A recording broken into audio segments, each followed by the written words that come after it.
The kingdom of Verith was built on living stone, not rock, not mountain, flesh, long before crowns and banners, before roads were carved and towers raised. The god Erwin the Bearer collapsed in the desert after holding up the sky through an age-long war of the heavens.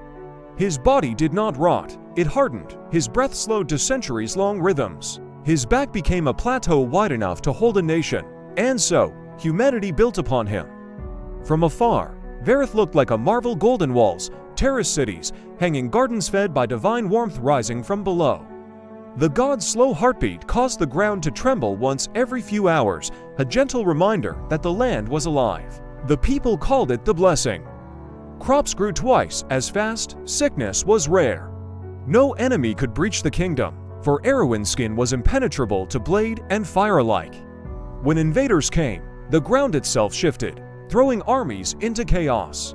The kings of Verith ruled from the Pulse throne, a palace built directly above the god's heart. There, they claimed to hear Erwin's dreams, visions they used to justify law, war, and execution. No one questioned it. Gods were meant to be used. That was the doctrine. Only the listeners knew the truth. Hidden beneath the city, they lived in caverns carved carefully into divine flesh, never cutting too deep. Their task was ancient and forbidden: to listen not to dreams, but to pain.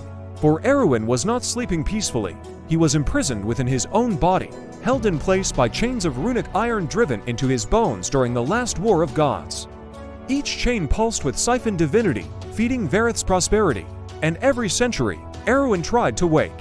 When he stirred, earthquakes split roads, towers collapsed. Children screamed as the land rolled beneath them. The kings called these moments divine adjustments, the listeners called them pleas.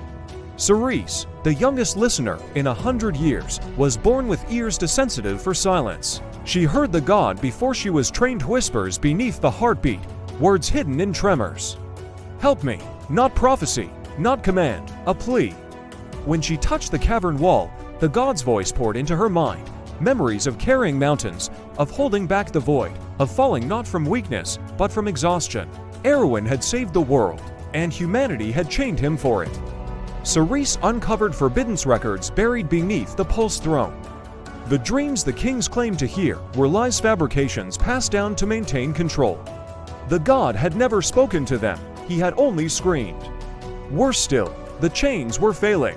If Erwin woke suddenly, the entire kingdom would be crushed, ground into dust as the god rose. Verith's glory was balanced on borrowed mercy. Cerise stood before the final chain, deep beneath the capital. Above her, millions lived,